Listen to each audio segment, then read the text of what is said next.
어떻게 늙어갈 것이며 노후의 주거 형태가 어떻게 변해갈 것이며 하는 것들에 대해 제 머리를 탕 때리는 문구가 있었는데, 멋지게 늙어가는 것 또는 멋지게 나이 들어가는 것이 아니라 멋진 사람이 나이 드는 것이다 라고 말씀하시더라고요. 제가 이 영상의 인트로에 쓰고 싶은 문구예요. 네. 너무 다들 불안한 거죠. 네. 시대가 바뀌고 있는 걸 느끼고 있는데, 누군가 그래서 이렇게 불안한데, 그래 이렇게 바뀌는데 어떻게 살아야 돼 라는 것에 대해 좀 답을 줄 수 있는 사람, 답을 줄 수 있는 영상에 대한 니즈가 정말 심해진 거죠. 사실 불안해서 온 현상들이거든요. 사실 바뀌네. AI가 왔구나. 그럼 내 직업을 가져갈 거 아니야. 너무 슬픈데? 근데 해결책은 없네? 그러면 이제 책망이 오는 거예요. 제일 무서운 게 그거예요. 다 해주니까 필요 없네요. 그러면 그분이 필요 없는 거예요. 그렇죠. 왜 그분을 거치겠어요? 그래서 제가 뭐라고 얘기하냐면 이렇게 얘기합니다. 수고로움이 나의 존재의 이유다. 아, 이걸 인트로로 바꿔봤습니다. 변화하는 사회에 내가 어떻게 적응해야 돼?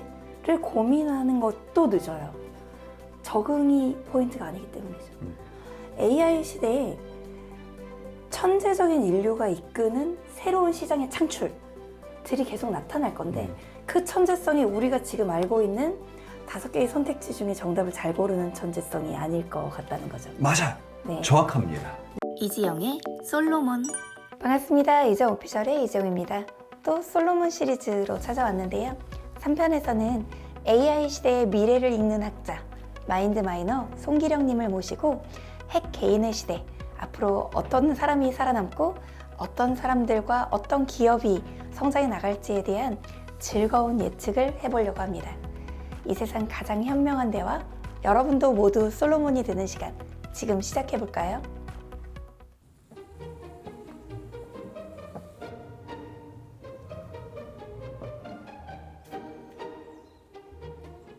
작가님, 네. 오셔요. 안녕하세요. 네, 안녕하세요. 앉으세요. 네.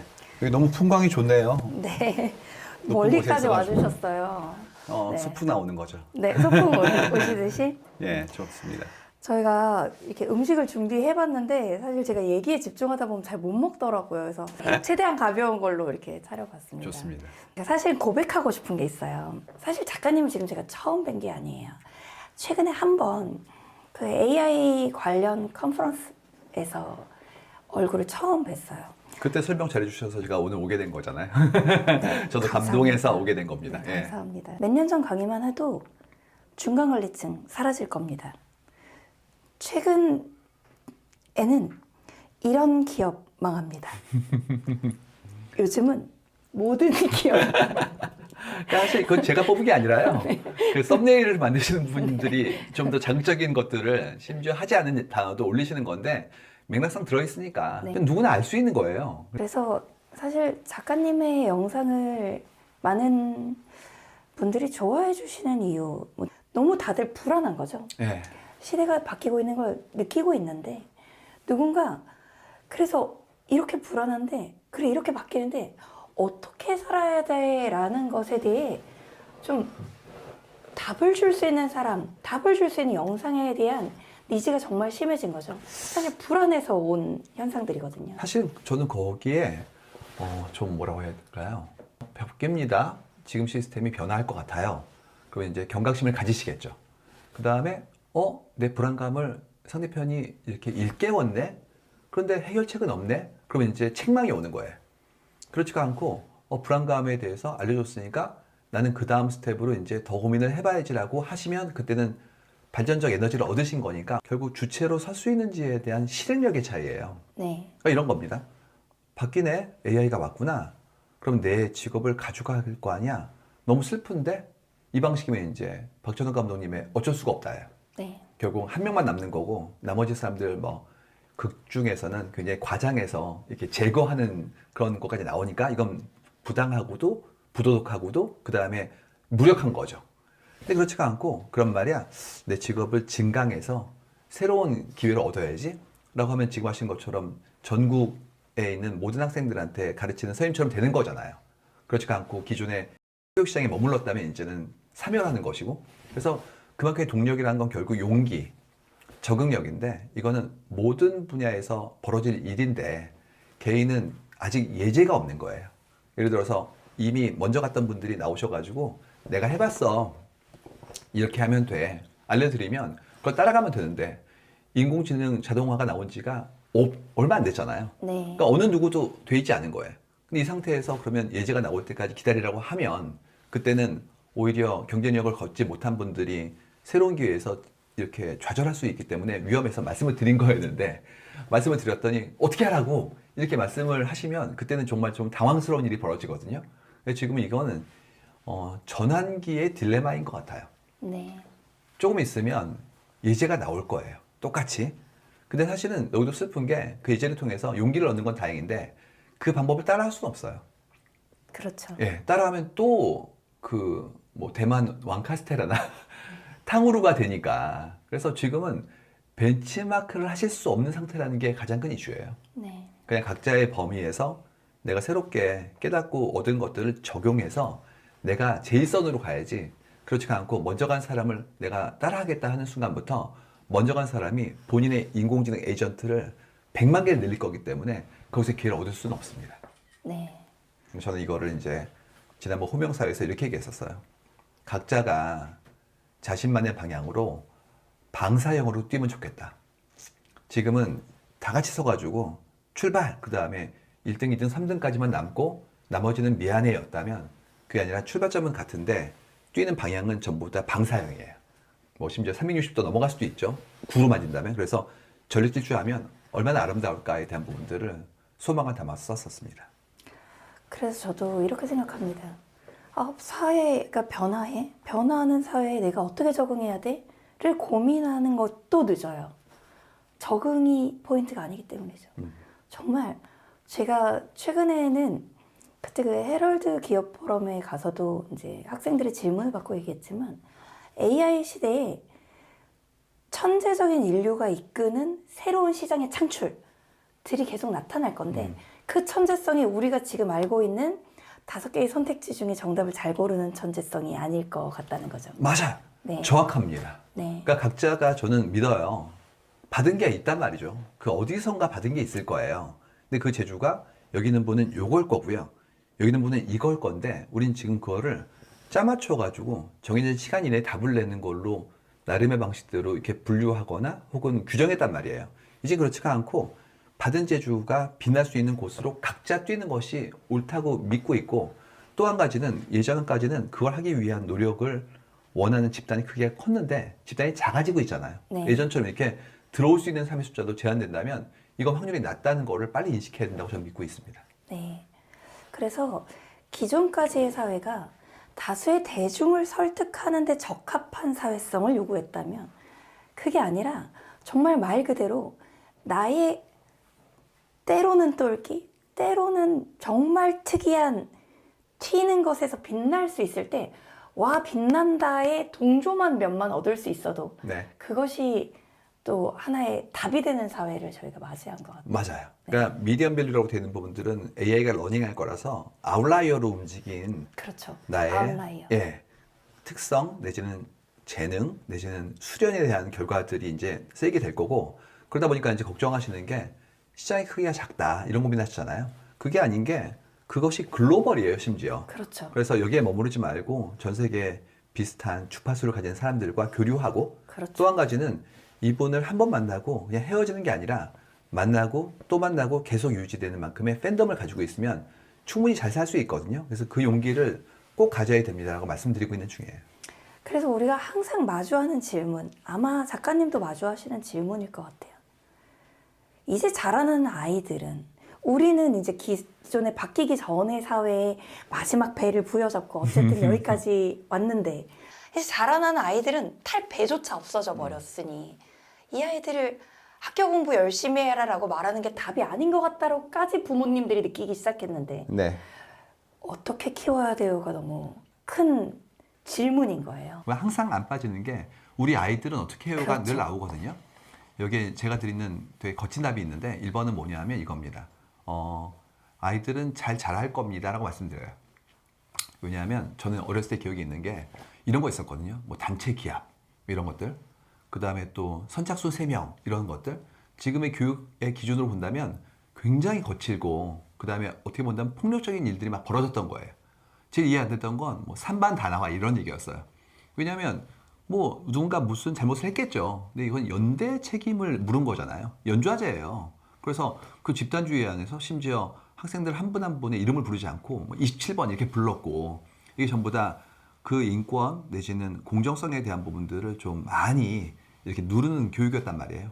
근데 그래도 어떻게 살고 있더라고요.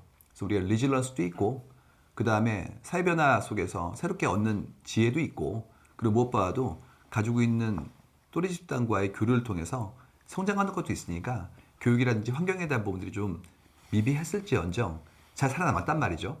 그렇다면 이제 그 다음 분들은 저희 때보다는 다른 형태의 어려움이 있겠지만 또 거꾸로 풍요로움도 있으니까 거기에 따라서 적응을 하고 더 나아가서 AI 자동화 시스템을 통해서 더 나은 형태의 더 많은 배려가 올 수 있으니 잘 살지 않을까에 대한 부분들을 보게 되는 거고요. 또 정말 중요한 건 그분들은 AI 시대에 태어난 분들이에요. 생산 시스템의 적응이 좀 더 원활할 거예요. 그래서 그분들은 훨씬 더 잘 살 겁니다. 걱정하지 마세요. 그 다음에 말씀드린 건 문제는 우리예요. 네. 이유가 우리는 교육 시스템이 산업사회에 배웠고 그 다음에 각자의 존중과 거기에 따르는 자질의 함양에 대한 부분들은 아무래도 배려가 적었단 말이에요. 근데 갑자기 스스로 다 하세요. 그 다음에 거기에 따라서 적응하세요라고 하니까 당황스러울 수밖에 없습니다. 라고 말씀을 드려요. 사실 우리는 자라오는 과정 속에서 사회성, 성실함, 자기관리 이런 것들이 좋은 사람의 면모라고 생각하면서 살아왔단 말이죠. 근데 말씀하신 핵개인의 시대에서는 사회성보다는 효율성에 초점을 맞추고 그 다음 성실성보다는 덜 성실하더라도 한 번의 창의적인 순간의 스팟이 네. 중요해져 버렸죠. 그리고 뭔가 자기관리의 개념도 달라졌어요. 네. 저는 위고비와 마혼자로 같은 걸 보면서 와, 이것이 넷플릭스 구독하듯이 유튜브 구독하듯이 위고비의 구독 시대에 사람들이 또 적응해버리는 게 아닌가 이런 생각도 또 하게 되었어요. 네네. 그러니까 우리가 알고 있던 자기관리도 이제 이 이미지가 바뀌고 있다는 거죠. 아주 흥미롭습니다. 선생님이랑 이런 말씀을 나눌 거라고 대충 예상하고 왔어요. 이제 정말 재밌는 얘기가 나오기 시작했습니다. 네. 그러니까 지금까지 얘기한 것들은 뭐냐면 좀 큰 국면에서 사회가 변화하고 있는데 특히 생산 시스템이 바뀌고 있는데 우리는 어떻게 적응할 것인가에 대한 큰 담론이었다면 이제 일상에서 우리가 수많은 형태의 압력을 새로 받고 있는데 이것의 옳고 그름은 두 번째고 그 압력을 내가 어떻게 수용하거나 혹은 그 압력의 원인은 무엇인가에 대한 걸 고찰해보는 그런 단계거든요. 재밌는 거는 회계인이 그만큼의 어떤 집중된 자신의 어떤 중시가 이루어지게 되는 삶에 대한 것들을 그러면 그만큼 예전 방식의 미풍양속이 없어지는 건지에 대해 고민하는 분들이 계세요. 예전 분들은 그거예요. 밥도 같이 먹고 끝나면 회식도 같이 하고 이게 사람 사는 거지. 지금처럼 이렇게 까탈스럽게 혼자만 챙기고 일 끝났다고 가는 게 옳은 거야? 라는 분들이 계세요. 근데 어떤 분들은 이렇게 얘기하세요. 직장에서 사회적 책무를 다하는 것으로 나는 이 역할을 다한 건데 내 삶을 이렇게 중시하지 않고 이렇게 모든 것들을 함께하는 것이 과연 올바른 삶이에요? 이렇게 얘기하고 있죠. 이건 거의 문명의 충돌이에요. 그리고 그만큼의 세대를 넘어선 시대에 대한 인지의 부조화 부분이 만들어지고 있는 거거든요. 확실한 건 뭐냐 하면 언제나 젊은 사람이 옳습니다. 왜냐하면 그분들은 미래의 사람들이고 나이가 드신 분들은 과거의 사람들이에요. 이건 옳고 그른 게 아니라 각자가 그 시대를 살아가면서 그 시대의 새로운 형태의 규칙을 만들어 나가고 그 다음에 그만큼의 삶의 방식들에 대해서 합의해 나감으로써 갈등과 거기에 따르는 문제점들을 최소화시키고 싶어하는 우리 모두의 일종의 하나의 역학에 대한 규칙이거든요. 그래서 내려놓을 수 있어야 돼요. 그렇지 않고 자꾸 옛날 방식을 규정하는 순간 그 다음 세대, 다음 시대의 사람들을 내가 예전 방식으로 끌고 가려는 그런 마치 예전 분들의 고집 내지는 아쉬움이 표출된 거라 볼 수도 있거든요. 그래서 저는 항상 그 다음 세대 분들을 응원하고 그들이 만들어낸 세상에 대해서 오히려 그 전 세대 사람들이 적응하려고 노력해야 된다고 봐요. 다만 이제 하나 더 이슈가 되는 건 뭐냐 하면 성실함과 근면함의 차이에 대한 부분들을 좀 봐야 될 것 같아요. 그러니까 우리는 이거였어요. 저도 어렸을 때 기억나는 게 애국조회라는 게 있었거든요. 있었습니다. 네. 월요일 아침에 일찍 오라고 하셨어요. 7시 반쯤.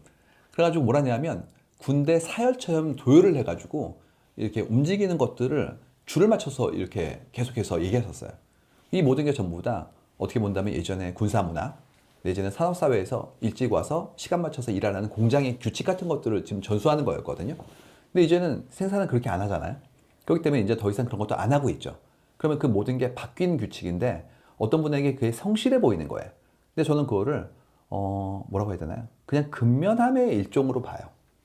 그러면 그런 근면함이라는 게 생산에도 도움이 안 되고 그의 자율에도 이제 위축된 그의 마음을 만들어낼 수 있기 때문에 이제 바꾸어야 되는 거 아닌가에 대한 것들을 말씀드렸거든요. 그래서 새로운 규칙은 그 함께 하는 따뜻함이라는 것도 금요일 밤에 건배사를 기반으로 한 회식이 아니라 그냥 자유롭게 캔 미팅 정도 하는 거, 목요일날 점심 때 맛있는 따뜻한 음식 먹는 거 정도로 가능하니까 형식이 바뀔지언정 마음은 안 바뀌었기 때문에 그런 규칙에 대한 것들도 한번 재고해 보는 게 어떻겠느냐. 저는 이쪽이에요. 그렇지만 지금 말씀해 주시는 건 거의 기성세대, 이미 나이를 들어간 세대가 우리 젊은 세대를 배려하고 그들로부터 배우려고 하는 거에 초점이 맞춰져 있단 말이에요. 그런데 이 아이들이 나이 들어간다는 건, 인생을 더 살았다는 거, 무언가 더 경험이 많다는 것에 대한 존경에 대한 내용은 사실 빠져 있단 말이죠. 근데 사실 이제 이 부분이 굉장히 우리가 고민해 봐야 될 지점인데요. 저 어렸을 때 들었던 가장 많은 얘기가 그거였어요. 조용히 해. 선생님들이 오셔가지고 이렇게 막 몽둥이 같은 거 드시고 산반 조용히 해. 옆에 계신 선생님들 시끄러우시니까 하면 안 돼. 이렇게 얘기했단 말이죠. 근데 원래 아이들은 떠드는 거예요. 그렇죠. 근데 조용히 해란 얘기하는 게 그의 자연스러운 그 네이처를 막는 일이거든요. 그래서 지휘통솔에 대한 부분도 있겠지만 수업 시간도 아닌데 얘기하시는 거는 사실은 그냥 권위주의였기 때문에 거기 따른 역학의 불균형에 대한 부분들을 본 거죠. 아직도 한국 사회에 그게 많이 남아있거든요.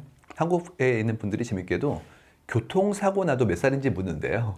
너 몇 살이야? 뭐, 어머니 아버지도 없니? 뭐 이런 얘기 나오는 이유가 대등한 역학이 아니거든요. 그래서 그 권위주의가 남아있는, 심지어 회사에서도 연차라는 게 남아있고 직급이라는 것들을 얘기하는 사회에서 좀 더 배려해야 될 대상은 아직은 더 나이가 있고 먼저 산 분들이 아닐까에 대한 것들을 얘기하는 게 있고요.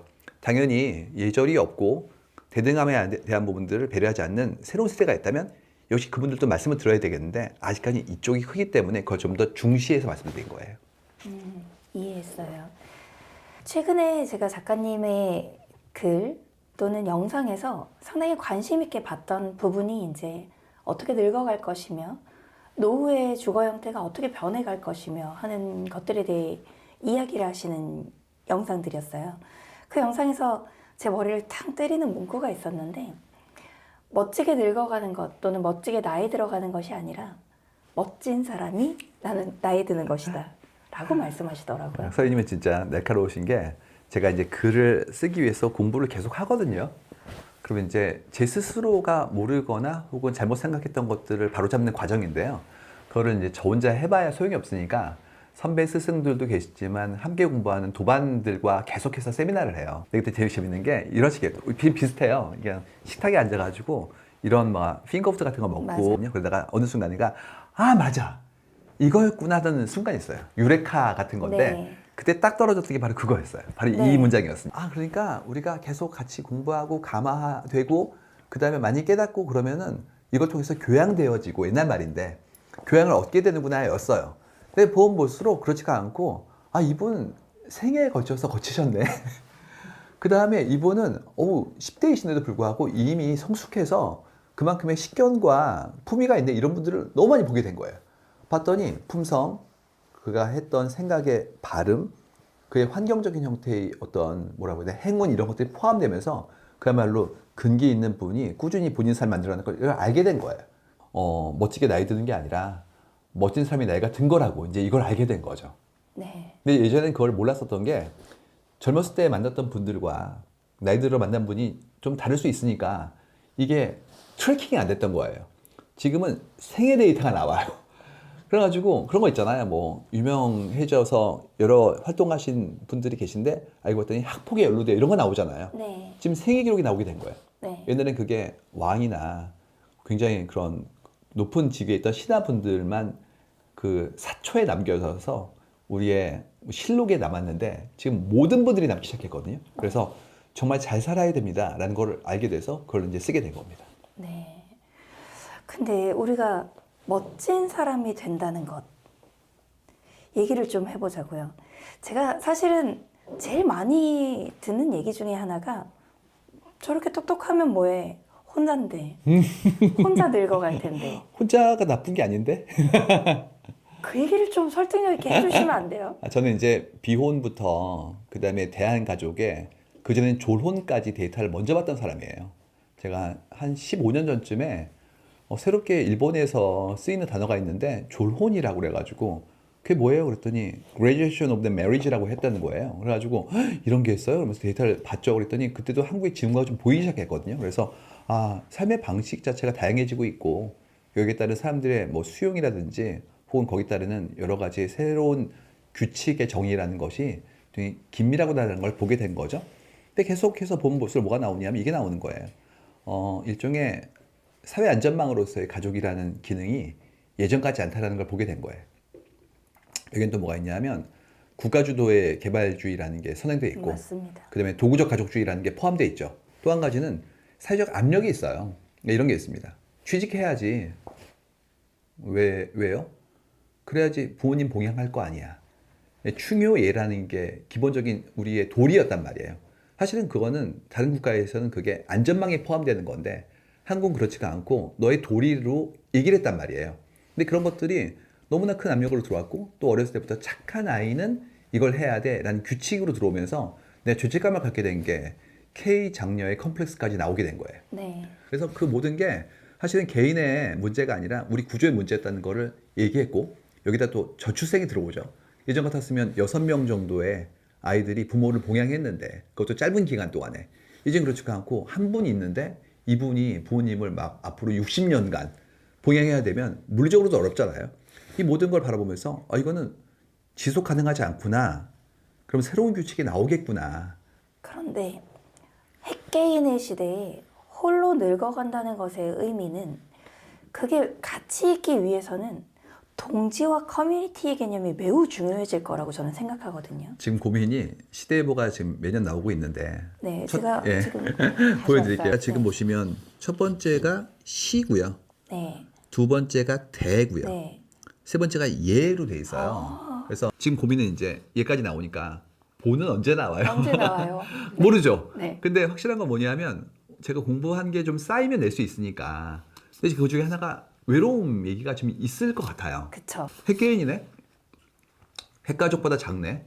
그러면 핵가족도 힘들었단 말이에요. 왜 힘들었냐 하면 예전에는 3대 가족이었으니까 그게 있었어요. 어머니 저 일하러 갈게요. 그러면 그래 갔다 와라. 이유가 어머니가 봐줄 거니까. 근데 어머니가 안 봐줘도 돼요. 이유가 걔 동기가 6명이야. 그러니까 그들끼리 놀아요. 열심히.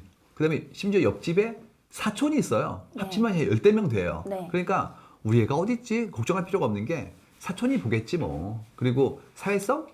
그 다음에 또 뭐 새를 잡거나 아니면 또 곤충과 뭐 이렇게 함께 하는 거 다 배울 거 아니에요. 그러니까 네. 삶의 기술을 전부 다 동기들한테 배우니까 거기서 생기는 삶을 살아갈 수 있는 용기와 지혜와 지식은 충분히 가능해진 거예요. 근데 그렇지가 않고 이제는 달랑 넷이 있었던 게 핵개인 이전에 핵가족이니까 그런 경우에는 잠깐만 둘인데 얘들끼리 싸우면 어떡하지?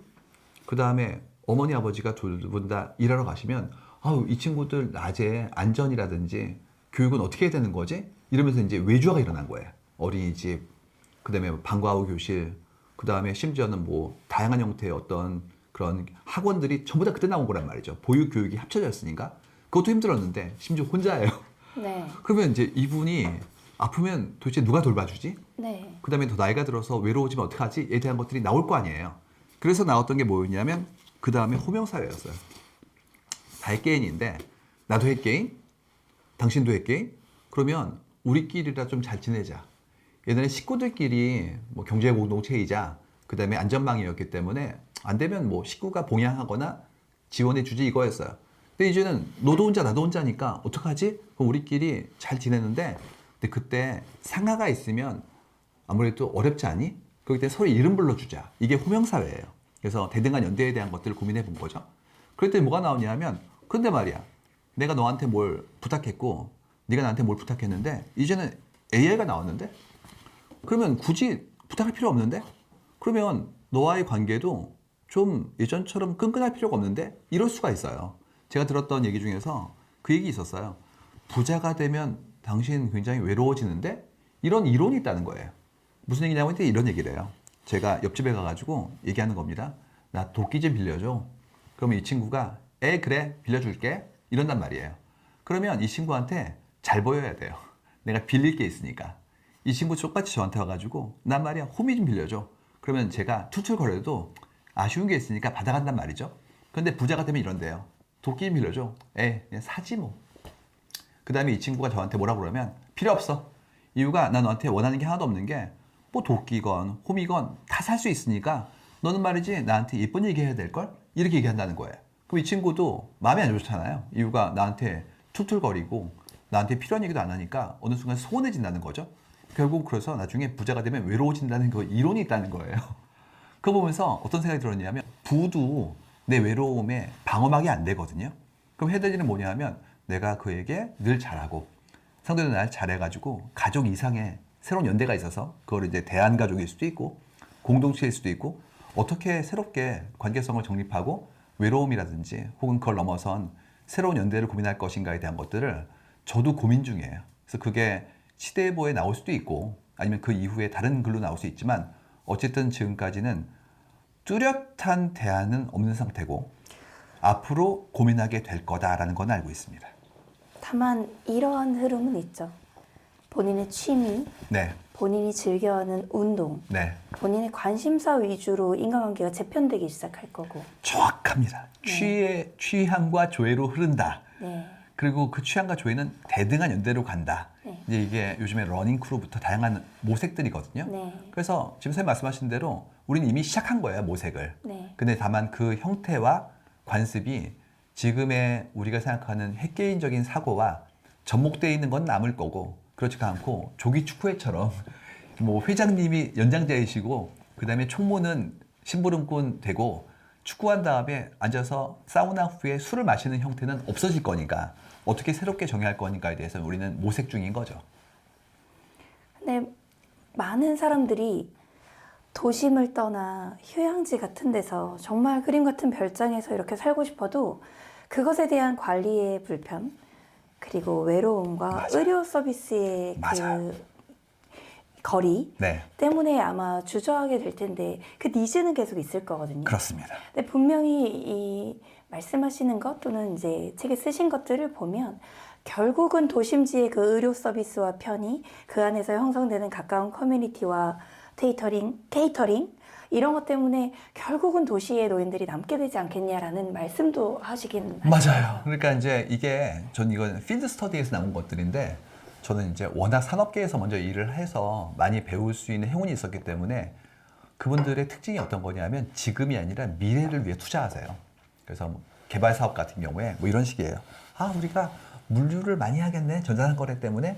그러면 우리 물류센터에 투자해 볼까? 이렇게 막 돈을 버세요.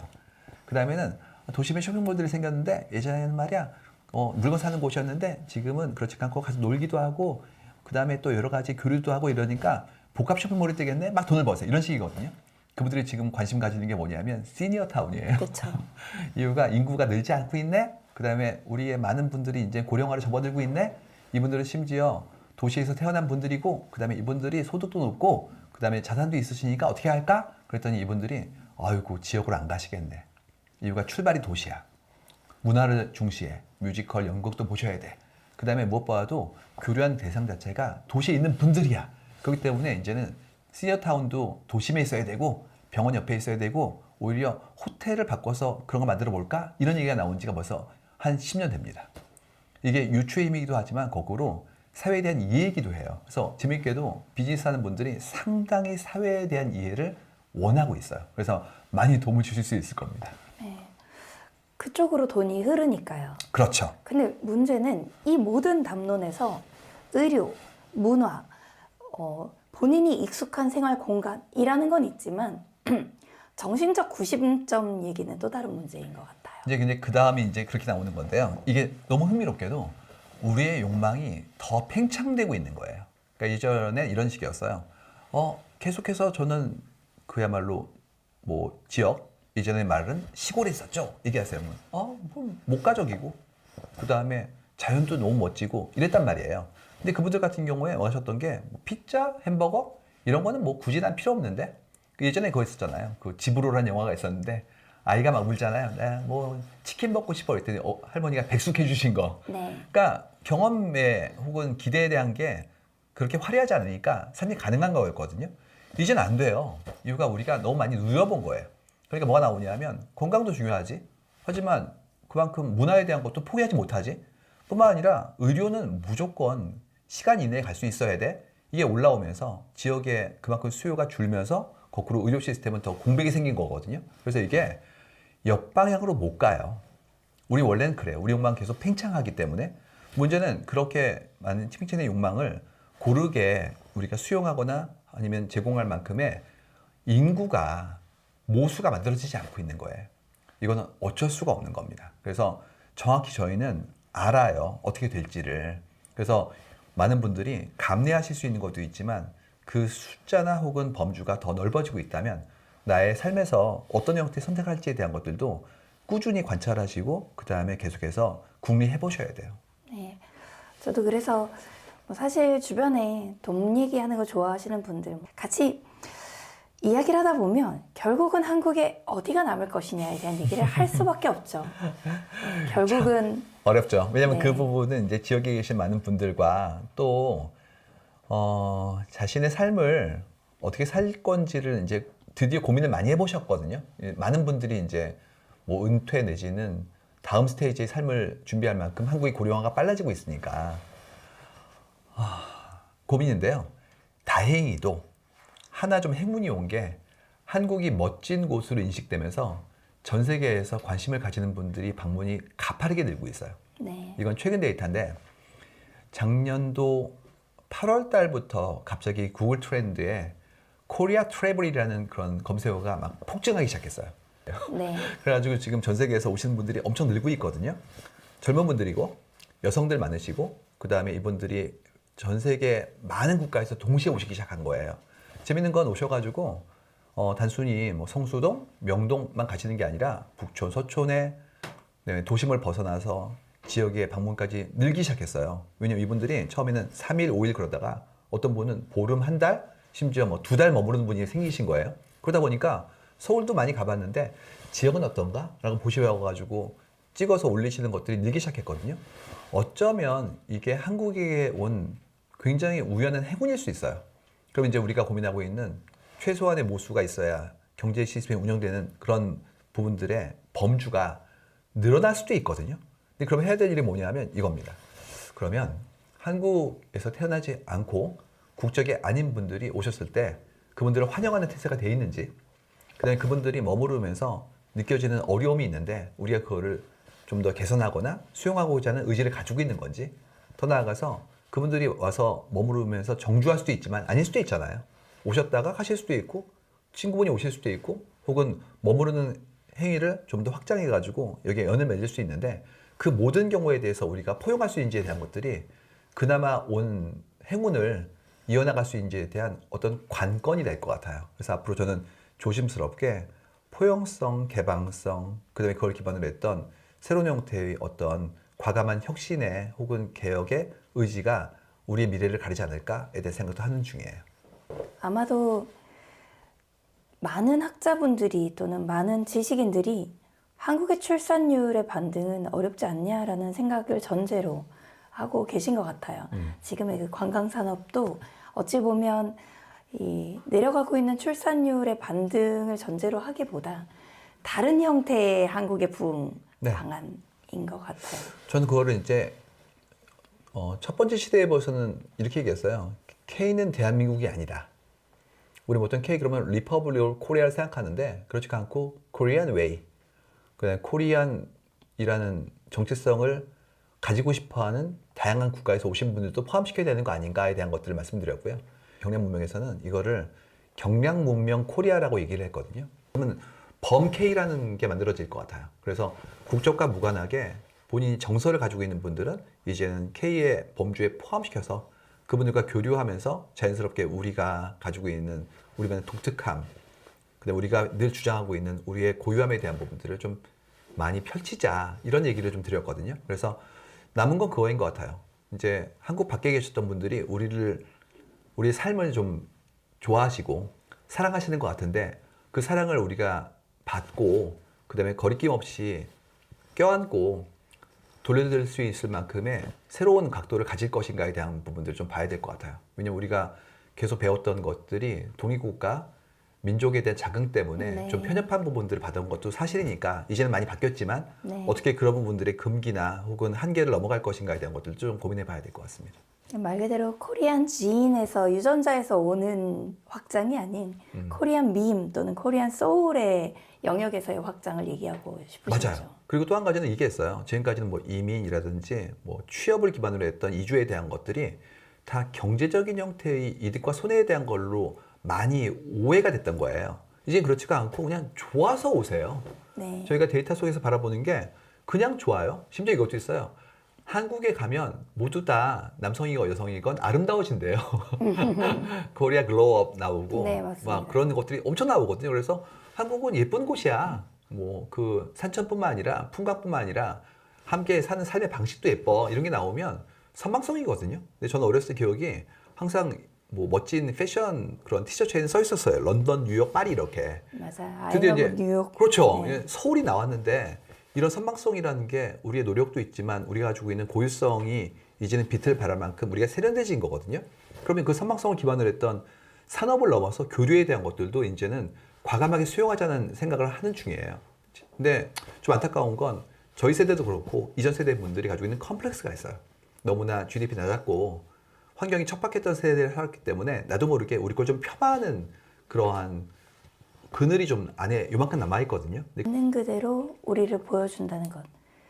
아직 좀 먼 길이죠. 왜냐하면 한국은 모든 걸 수치화하고 객관화하고 비교하고 서열화하는 거에 너무 오랫동안 물들어 있었어요. 그러니까요.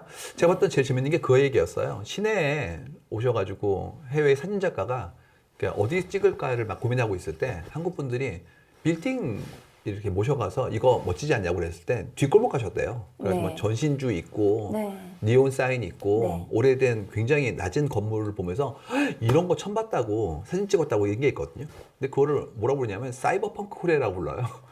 그래서 막 이 네온 사인에 막 정신없이 있는 상점인데 한쪽에서는 막 인쇄골목인데 오른쪽에서는 바 있고 네. 근데 오는 분들은 엄청 힙하고 이런 네. 것들이 결국 미래상이 아닐까에 대한 것들을 얘기하신 거란 말이죠. 네. 그래서 우리가 가지고 있는 일상적인 건데 사람들이 보기에는 별거 아닌 것처럼 보여도 우리 사람들이 밖에서 오신 분에게 정말 판타지 같은 예쁜 것들을 우리가 막 없애고 있단 말이에요. 그렇죠. 그래서 정말 우리가 가지고 있는 소중한 거 그들이 보기에 멋진 것들을 어떻게 우리가 남기고 좀 더 이렇게 닦는다고 그러죠. 폴리싱 하는 거. 이걸 할 것인가에 대해서 정말 고민을 좀 해봐야 될 것 같고요. 이거는 자본의 문제가 아니라 문화의 문제이기 때문에 우리가 좀 더 깊은 문화적인 어떤 조예를 가지는 훈련을 좀 해야 될 것 같아요. 다행히도 지금 뭐 전시라든지 공연이라든지 혹은 심지어 중앙박물관에도 엄청 많은 분들이 오고 계시잖아요. 그렇기 때문에 그런 부분들의 어떤 그 학습이라는 거를 억지로 이렇게 끌고 가는 현장 학습이 아니라 정말 좋아서 가는 형태의 일상적 학습으로 좀 올리는 것도 좀 해야 될 것 같습니다. 네. 그러니 아마도 AI 시대에는 무엇이 좋은 거고 무엇이 안 좋은 건지, 무엇이 예쁜 거고 무엇이 예쁘지 않은 것인지에 대한 재규정부터 아주 빠른 속도로 재편돼야 될 것 같아요. 그래서 우리는 식견이라고 하죠. 식견. 내가 무엇을 보고 그것에 어떤 가지고 있는 생각과 격을 판단할 수 있을 만큼의 조예를 갖고 있어야 되잖아요. 네. 근데 이거는 뭐 선생님도 계속 가르쳐 주시지만 훈련이고요. 그다음에 그만큼의 학습이 전제가 돼야 돼요. 사실 제가 요즘 많이 관심 가지고 있는 것 중에는 AI 에이전트 또는 AI 비서의 훈련에 대한 관심이 되게 많은데요. 네. 왜냐하면 제 조교진들이 있고 제가 있잖아요. 그러면 똑같은 챗 GPT 계정을 뭐 똑같은 무료 버전이든 똑같은 프로 계정이든 물었을 때 나오는 아웃풋이 다르단 말이에요. 그렇죠, 그렇죠. 네, 훈련된 데이터와 그동안의 대화의 수준이 그렇죠. 차이가 있었기 때문이죠. 네. 그럼 거의 대부분은 챗GPT가 다 말해주는데 공부를 따로 할 필요가 없어라고 하지만 사실 얼마나 고급스러운 질문에 얼마나 고급스러운 답변을 끌어내는지에 너무 기초적인 기반되는 데이터가 인간에게 있어야지만 더 효율적인 에이전트로 만들 수가 있단 말이에요. 그러니까 제일 무서운 게 그거예요. 다 해주니까 필요 없네요. 그러면 그분이 필요 없는 거예요. 그렇죠. 왜냐하면 그럼 제가 물어보면 되죠. 네. 왜 그분을 거치겠어요? 그래서 제가 뭐라고 얘기하냐면 이렇게 얘기합니다. 수고로움이 나의 존재의 이유다. 그러니까 네. 어떤 분들은 네. 이렇게 얘기하세요. 다 편해졌네요. 그러면 당신이 필요 없는 거예요. 그래서 네. 그 수고로움은 나의 존재의 이유이고 수고로움이 사라지면 새로운 수고로움을 내가 찾아야 되는 겁니다. 네. 근데 많은 분들이 이렇게 얘기하세요. 심지어. 그러니까 그 수고로움을 없앨 수 있는 좋은 데 가려고요. 좋은 데가 뭐냐고 그랬더니 적게 일하고 처우가 좋은 곳이라는 거예요. 그런 곳은 없어요. 그런 곳은 없습니다. AI가 편리성을 가져다 주는 것이 아니라 편리성을 가져다 줄 수 있는 모든 영역은 인간의 자리를 AI가 대체하고 위협하고 결국은 인간이 더 수고로워질 수도 있다는 얘기죠. 그럼요. 굉장히 많은 동료가 있어가지고 지금까지는 적은 동료가 일할 때는 이거 좀 부탁드려요. 그럼 2주 있으면 결과가 나오겠네요. 그동안에 책도 좀 보고 공부를 했단 말이에요. 지금은 동시에 200개의 AI에게 부탁한 다음에 오는 순서대로 일해야 되기 때문에 더 바빠져요. 그래서 증강한다는 게 단순히 내가 일을 적게 하게 증강되는 게 아니라 더 많이 할 수 있도록 나의 여유에 대한 부분들을 잘게 쪼개는 형태로 움직이게 될 거예요. 자, 그러면 우리는 이렇게 기꺼이 수고로움을 자신의 사명이다 또는 기꺼이 수고로움을 본인의 즐거움과 인생의 목적이다 생각하는 엘리트층은 극소수일 거란 말이죠. 거의 대부분의 사람들은 일자리를 잃고 대체되고 수고로움을 감수할 용기와 도전을 하지 못하고 기본소득에 기대서 오늘 출근해야 할 곳, 이번 달에 받아야 될 월급에 대한 개념과 목표를 상실한 채 표류하는 사람들이 많이 생길 거라는 건 어쩔 수 없어요. 이 부분은 이제 선생님의 전공 분야이시자 가장 강한 분야이신데 장인이 지금의 직공으로 변화한 게 200년밖에 안 된 거고 네. 분화가 생겨서 각자가 개인이 정해져 있는 일을 하고 큰 모둠에서 일하게 된 지도 불과 100년 정도? 이유가 큰 기업이 나오게 된 지가 얼마 안 됐으니까. 그러면 이제는 100만 명 단위의 기업이 나왔는데 지금 이슈가 그 100만 명이 하던 일들을 때로는 한 10만 명의 에이전트 90만 개? 아니면 극단적으로 10,000명이 일을 하고 99만의 에이전트일 수도 있고 더 나아가서 극단적으로 가면 제가 봤던 영화처럼 정말 한 분 남고 다 없어질 수 있게 되는 거죠. 그럼 이제 해야 될 일은 뭐냐면 조직이 일을 잘게 쪼개서 사람들에게 많이 부탁하던 시절은 끝났구나라는 걸 인식하는 거예요. 그럼 더 깊게 들어가면 그럼 내가 이제 장인이 돼야겠네. 얘네는 장인이 혼자 다 했는데 그걸 잘게 쪼개서 준 건 애덤 스미스였고 그 다음에 그 구조를 만든 건 막스 베버였단 말이에요. 그러면 관료제도 그 다음에 이 분업화도 끝나간다면 내가 완전체가 돼야겠네. 이렇게 움직이는 거죠. 그럼 어떻게 되냐면 나중에는 이렇게 됩니다. 나는 남겠네. 이유가 지금까지는 부분을 담당했기 때문에 부분의 자동화가 일어나면 난 사라지는 거였는데 지금은 다 자동화되고 내가 하는 거는 나만의 걸 하게 되니까 나는 완전체가 되어가지고 내가 AI랑 일을 하는 마지막 한 명이 돼서 내 필드에서 난 남겠네라는 안심으로 바뀌게 되거든요. 그러니까 지금 문명 전환기에 온 거예요. 네. 정확히. 그 문명 전환기에 살아남을 인류. 물론 살아남겠죠. 근데 지금과 같은 우리 어떤 인생의 의미와 인생의 목적, 너 왜 살아? 내가 사랑하는 가족을 부양하기 위해서 내가 챙겨야 될 사람들이 있고 지켜야 될 사람들이 있으니까가 무너져 버리는 시대가 올 거라는 거죠. 그러니까 딱 이게 어떤 상태냐면 이건 겁니다. 자, 교육 시스템에서 늘 말씀드리는 게 백년지 대계야 라는 얘기를 하신단 말이에요. 네. 왜냐하면 그가 살아남아 시간이 길기 때문에 지금 만들어준 그의 인풋, 알고리즘, 얼개, 지식이라는 게 결국 그의 인생에 필요한 것들이니 나머지 시간은 굉장히 소중하게 쓰일 수 있는 준비를 지금 하는 거야 라는 얘기였단 말이에요. 가장 큰 문제가 먼저 배우고 그걸 펼쳤는데 지금 펼쳐진 일이 바뀌면서 배운 게 문제가 된 거예요. 지금까지는 순후성, 근면성, 일찍 와 늦게 가, 그 다음에 무조건 열심히 하는 거야 였는데 이제는 오는 게 중요한 게 아니라 현명해져야 돼. 그 다음에 협동에 대한 것들도 우리끼리 복작이 아니라 각자가 완성한 다음에 오는 거니까 좀 더 새로운 형태의 대등한 협력이 나왔어. 이러면서 우리가 하는 오퍼레이팅 시스템이 바뀌는 문제가 생길 거거든요. 다시 바꿔보면 이미 교육을 받은 분들이 문제가 되는 거예요. 앞으로 받을 분들은 문제가 안 돼요. 이유가 새로운 생산 시스템에 맞는 교육을 우리가 궁리할 거기 때문에 지금부터 배우는 건 AI 시대에 필요한 교육을 할게라고 재정의하면 돼요. 근데 문제는 이미 코딩이 되어 있는 이런 알고리즘을 가진 분들이 많으니까 이분들에게 새로운 시스템들을 알려드리는 게 어려워진 거죠. 그래서 제가 조심스럽게 말씀드리는 건 성인 재교육이 될 거예요. 그래서 선생님도 똑같이 지금까지는 학령기 친구들을 가르쳐 주셨으면 이제 앞으로 성인을 가르쳐 주셔야 됩니다. 이건 어쩔 수가 없어요. 삶의 규칙이 바뀐 거예요. 저 처음에 취직했을 때 저희 어머니가 하신 얘기가 있었어요. 뭐였냐면 너 이제 출근하는구나. 네, 일찍 가. 이유가 신입사원은 일찍 가야 되는 거다. 선배들이 그래 예뻐하셔. 그 다음에 가서 좀 죽고 휴지 좀, 그 다음에 미리미리 청소 좀 하고 이러면 훨씬 나을 건데? 이렇게 얘기하셨단 말이에요. 요즘 줌 미팅에 일찍 들어오면 아무도 없어요. 네. 규칙이 바뀐 거예요, 그냥. 그렇기 때문에 그때 옳았던 게 지금 아닐 수도 있죠. 그러면 지금부터 우리가 해야 될 일은 어떻게 나의 규칙을 새롭게 업데이트할 거냐. 현행화에 대해서 현재 직업을 가진 모든 분들이 동시에 고민을 해보셔야 됩니다. 네. 새로운 얘기를 좀 가보고 싶은데요. 네. 역시 제가 전공했던 분야이긴 한데 하버드 대학교의 노직 교수가 쾌락기계라고 하는 걸 얘기한 적이 있었어요.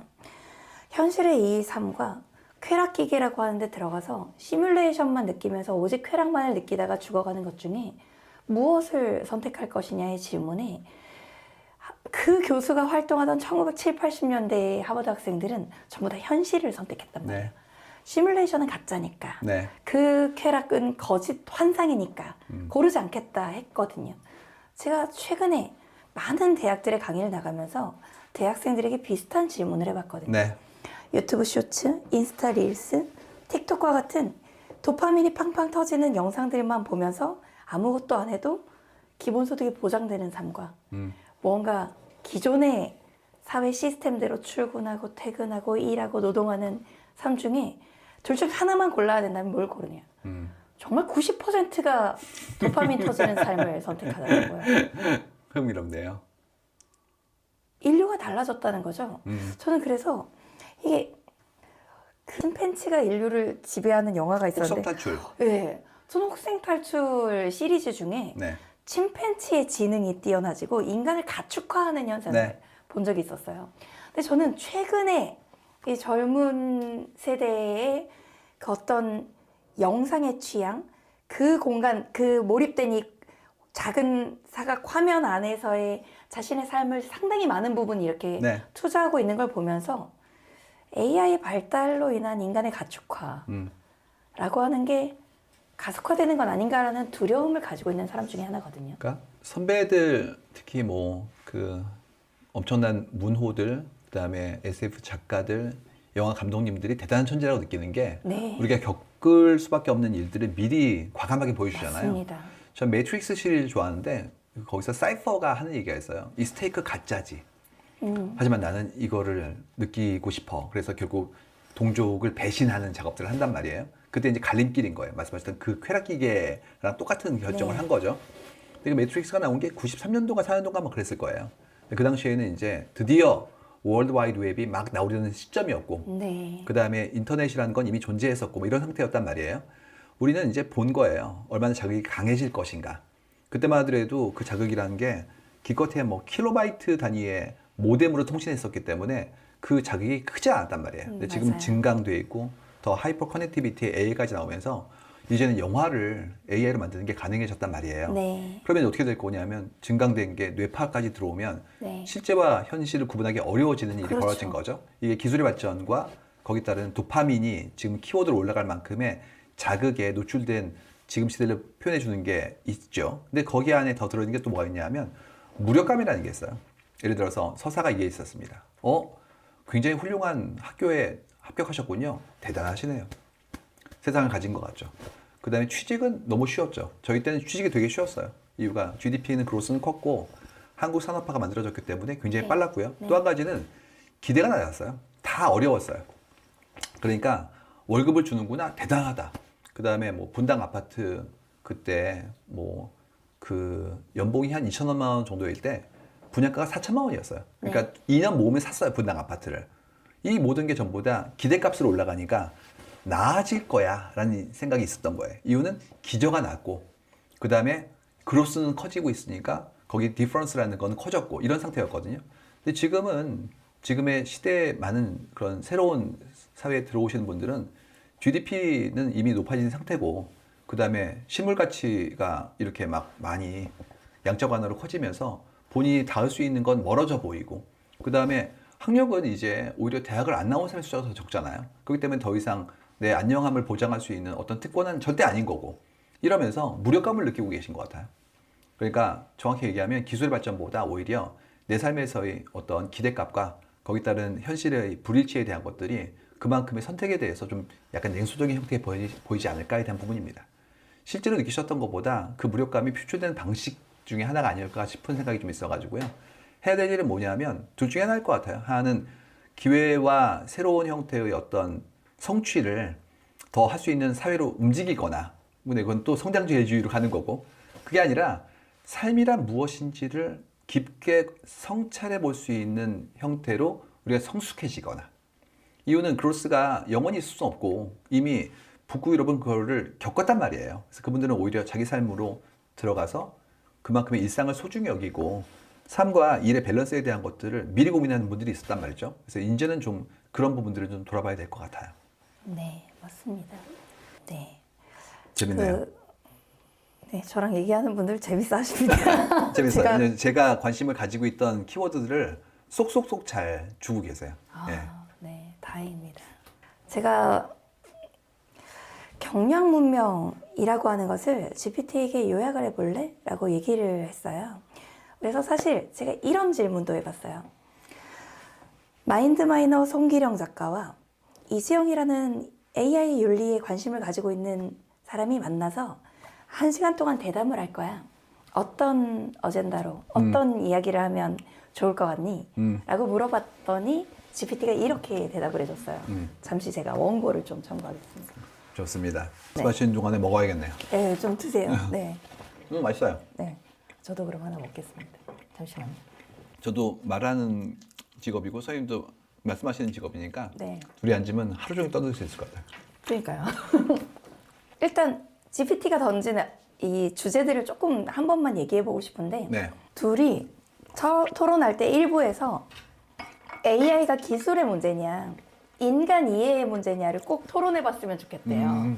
그 두 번째는 AI가 인간을 더 자유롭게 만드냐 아니면 더 수능적으로 만드냐를 꼭 토론해 봐라. 이제 GPT는 그런 얘기를 사람들이 좋아할 거다. 거기에 송기령 작가님의 예상 대답도 돼요. AI는 인간을 통제하지 않는다. 이미 인간이 패턴에 수능해 왔다. 그럼 이제 이지영 강사 이렇게 얘기할 거래요. 문제는 수능이 아니라 수능하고 있다는 사실조차 인식하지 못해서 문제다. 네, 참 똑똑하죠. 그러니까 이거를 놓고 네. 그냥 그 장면을 만들려고 한 다음에 우린 놀면 되는 거예요. 그렇죠. 그래서 충분히 네. 가능한 수준의 얘기들이 나오고 있는 거죠. 네. 네. 네. 3부에는 교육이 AI 시대에 무엇을 가르쳐야 되는가. 그래서 이제 송기령 작가님께서는 분명히 그 AI와 경쟁하는 인간을 길러내는 교육이 새롭게 나와야 된다고 얘기하실 것이다라고 추측을 하더라고요. 네네. 그럼 이제 이지영 강사가 지식교육의 종말이 올 거다. 야, GPT가 저를 이제 막 이렇게 추론하는 거죠. 네네.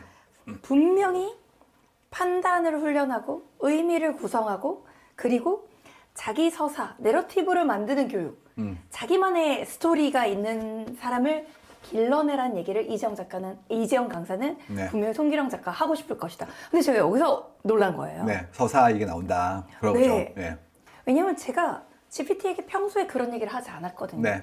근데 제가 진짜 하고 싶은 자기만의 스토리를 만드는 삶이 정말 중요하다. 근데 아까 말씀해 주신 것 중에서 더 바쁘고 더 성실해야 된다 이런 얘기 하셨잖아요. 네. 저는 그것도 자기만의 분야에서 달릴 수 있는 그 원동력과 자기애가 있는 삶으로 해석을 했단 말이에요. 의학해서. 우리 생각이 같습니다. 네. 근데 문제는 뭐냐면 내 생각은 굉장히 특이한 것 같고 다른 사람 생각은 좀 이런 부분들을 모르지 않을까에 대해서 생각하기가 쉬워요. 인간이기 때문에.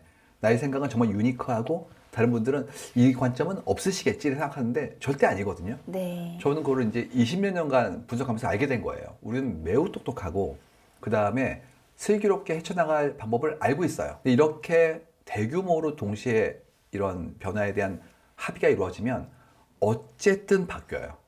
속도의 차이가 있을지언정. 그래서 이 모든 거 결국 우리가 현명한 종이고, 심지어 지금은 그 종이 생각을 교류하기 시작했다. 다양한 방법으로. 진동이 함께 만들어지면 도플러 효과 때문에 커지잖아요. 이제 그래서 증폭되기 시작했다는 부분들은 정말 인지하고 많이 주의하셔야 됩니다. 지금 말씀해 주신 부분은 상당히 낙관적이에요. 그래서 이제 뭔가 앞으로 다가올 미래에 대한 유토피아적 해석이 살짝은 있단 말이에요. 근데 반대로 누군가는 디스토피아로 보는 사람들이 있고, 그렇죠. 예, 그 디스토피아적 세계관 속에서 사실 대중이 참 저도 이런 고민 많이 하거든요. 왜냐면 대중 앞에 노출되는 직업이고 이 영상조차도 누군가에게 보여질 보시겠죠. 거니까요. 네. 근데 그럴 때 저의 마음속에도 양가 감정이 있는 거예요. 대중은 참 현명해. 그게 모수가 커지면 커질수록 네. 더 집단지성은 발전하고 네. 있어. 결코 느리지 않아. 더 빨라. 이런 생각도 동시에 있지만 동시에 대중은 참 잔인하거든요. 네. 나락 보내는 문화. 누군가의 이 나락을 같이 도파민을 느끼며 즐거워하는 문화들도 여전히 대중에게는 양면성으로 존재한단 말이죠. 이 둘 다 대중의 모습이겠지만 저는 그래서 아까 말씀해 주시는 걸 들으면서 혼자서 이런 생각도 해봤어요. 인류가 두 부류로 갈라지게 되는 건 아닐까.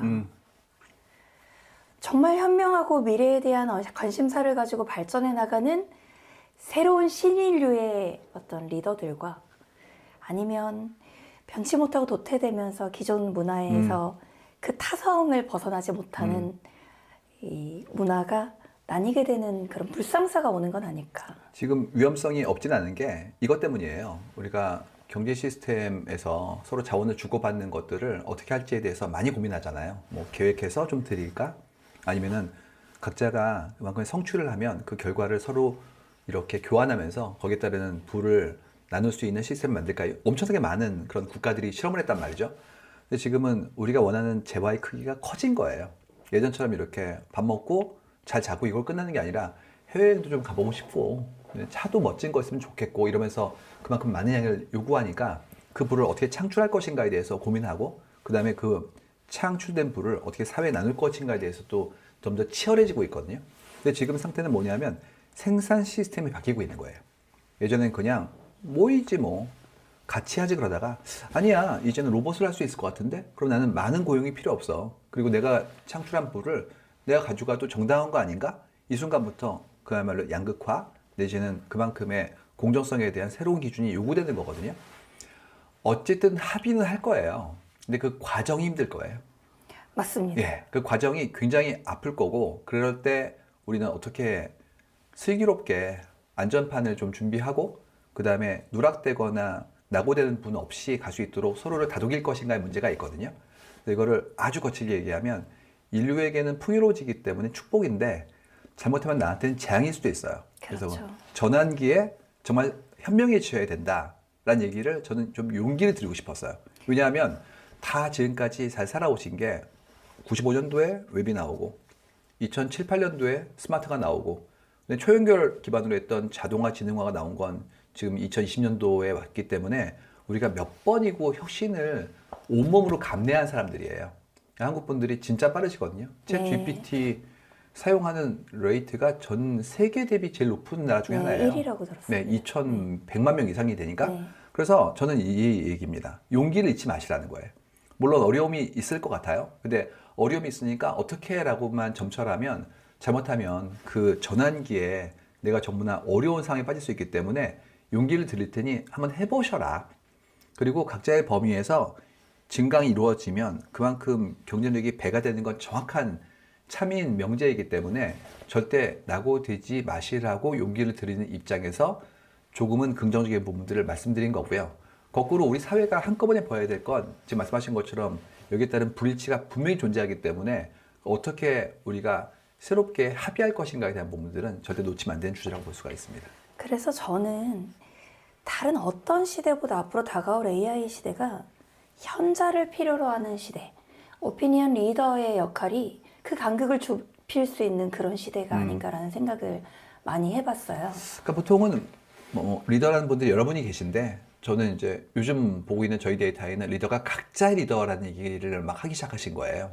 예전에는 뭐 그 조직에서 제일 그 많이 고민하신 분들이 계시고 그분들이 이렇게 앞으로 가시고 우리 따라가지는 시기였다면 지금은 당신도 리더, 당신도 리더. 특히 큰 기업 같은 경우에는 각자 모든 매니저님들을 리더라고 부르는 경우도 있거든요. 그래서 자기 삶의 리더가 되고 그 리더들이 현명하게 합쳐서 새로운 사회에 대한 합의를 만들어 나가는 방식이 좀 더 나으니까 그렇기 때문에 따라가라는 게 아니라 본인이 리더가 되시기를 지원하는 방식이 맞지 않을까 싶어요.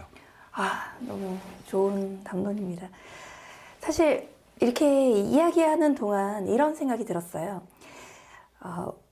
우리 둘 다 어찌 보면 인간에 대한 관심이 참 많은 사람들인 거죠. 그렇죠. 이걸 예. 뭐 그냥 편한 용어로 얘기하면 오지랖일 수 있고 어찌 보면 관심과 애정일 수 있겠다라는 생각도 들고 어찌 보면 모든 미래학은 인간애부터 출발하는 게 아닌가라는 생각도 하게 됐습니다. 맞아요. 인간이 미래를 알려고 하지만 알 수 없어요. 네. 그래서 그렇게 얘기하잖아요. 만들라고. 네, 그러니까 SF의 디스토피아는 저의 어떤 짧은 생각은 선배들이 그렇게 되지 말라고 경고를 주신 것 같아요. 그렇죠. 이런 개연성이 있으니까 특히 뭐 제가 좋아하는 시리즈 중에 하나가 영국의 블랙미러 시리즈인데 대부분 다 기술 기반의 디스토피아거든요. 네, 그러니까 그럴 수 있겠죠. 하지만 우리는 선명하고 살아가야 되니까 그렇게 되지 않으려고 노력하라는 얘기를 저희한테 주신 것 같아요. 그것조차 애정이에요. 그래서 이 직업이 저희 직업은 사람의 마음을 캐는 거기 때문에 애정이 없으면 할 수가 없고요. 또 한 가지는 마음을 캐는 이유가 뭐냐고 질문을 주시는데 마음을 캐면 그가 무엇을 좋아하고 싫어하는지를 알게 되죠. 그럼 배려할 수 있어요. 그의 삶이 더 나아지잖아요. 그의 삶이 나아지면 서로 고마워하겠죠. 그러면 우리가 지금 적지 않은 숫자의 어느 인류가 함께 살고 있는데 계속 다투니까 그 우리가 모둠살이를 포기할 수 없는 게 그렇게 진화했다고 배웠으니까 그래서 할 수 없이 함께 잘 살기 위한 방법은 서로의 마음을 이해하는구나라는 걸 알게 된 거예요. 그래서 마인드 마인즈라고 제가 제 직업을 정했는데 그 출발의 효용은 배려입니다. 네. 배려를 위해서 상대의 마음을 읽어야 돼요. 지금 말씀하신 것과 두 번째 시리즈인 호명사회라는 그 명명도 상당히 좀 닿아 있다는 느낌이 들어요. 그래서 네. 앞으로 인류 문명은 엄청 빨리 발전할 겁니다. 네. 그 속도에 질리지 않고 지치지 않도록 우리도 스스로의 체력을 그다음에 그만큼의 근기를 만들어야 될 것 같아요. 네, 너무 감사합니다. 너무 즐거운 대화였는데요. 분명히 우리 자라나는 아이들은 이렇게 물을 겁니다. 그래서 한마디로 어떻게 살아야 되죠? 늘 한결같이 살아야 될 것 같아요. 네, 지금까지는 뭐였냐면 이런 얘기였어요. 입신양명, 건곤일척, 등용문 이런 얘기였죠. 한때 그래서 재수학원 이름도 막 그랬었잖아요. 그때 뭐였냐면 통과하면 나아져 이런 이야기였단 말이에요. 지금 그렇지가 않고 어떻게 살아오셨어요? 한결같으시네요. 그 다음에 축적된 흔적들이 그분의 서사를 만드는 그런 삶으로 더 그렇죠, 커질 것 서사. 같아요. 그래서 네. 그 내러티브를 위해서라도 그냥 늘 살아가는 그런 삶으로 네. 가게 될 것 같습니다. 맞아요. 멋지게 나이 드는 것이 아니라 멋진 사람이 먼저 되어서 네, 그리고 서투르지라도 노력하면 어느 순간인가 그만큼의 기쁨을 갖게 되니까 포기하지 말고 네. 자신에 대해서 귀히 여기자. 저는 그쪽입니다. 알겠습니다. 오늘 너무 감사합니다. 감사합니다. 우리 그래도 요걸 좀 먹을까요? 그럼요. 네. 너무 맛있는 것들 많아서 네, 먹겠습니다. 재밌네요. 흥미롭게도 괜히 멀리 보고 계시군요. 지금 그런 삶을 얘기를 제가 이렇게 익스펜션 하셔가지고 보고 계셔가지고 사실 이렇게 작가님과 만나는 것도 우리가 이제 여러 정말 모든 것이 잘 맞아서 했지만 결국은 작가님과 저처럼 이렇게 미래를 읽는 사람들을 통해서 사람들이 계속 이제 우리의 얘기들이 실현되어 가는 걸 보면서 사람들이 그 다음 단계도 궁금해할 거거든요. 저는 굉장히 쉬워요. 글을 쓰고 기다리는 거예요. 네, 5년이나 10년 후에 바뀐 세상을 보시고 이 사람이 얘기한 게 이런 부분들이 흥미롭네 라는 걸 느끼시게 만드는 거예요. 네. 그래서 제가 오늘 얘기의 시작도 송기령 작가님의 그 10년 전, 9년 전 영상의 예측, 시대의 흐름을 읽는 눈이 결국은 우리에게 현실로 되어 왔던 것이 작가님의 말에 무게를 더해준 것처럼 결국 우리의 이런 대화가 언젠가는 또 누군가에게 그 다음 스텝은 어떻게 돼요를 묻고 싶은 그렇죠. 흥미를 유발할 거라는 네. 생각이 들어요. 발견되겠죠. 네. 바깥쪽에 있는 분들 얘기를 들어보시고 내 삶의 관성을 넘어서 생각해야지 자꾸 일상을 사는 것만으로 바뀌지 않는다. 저는 이 얘기는 반드시 드리고 싶어요. 네.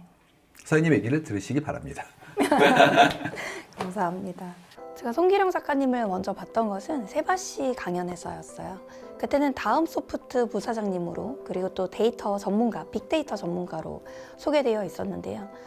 상당히 말씀을 잘하시는 굿 스피커의 역할을 하시면서도 정말 신기하게도 마케팅과 홍보의 목적이라기보다 누군가에게 알려주고 싶어하는 사람 같았어요.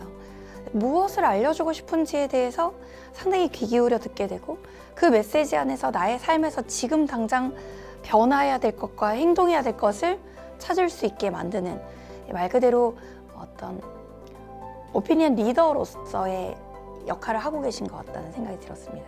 오늘 이야기를 하면서도 AI 시대의 변화에 대한 담론 참 즐겁게 얘기를 했고요.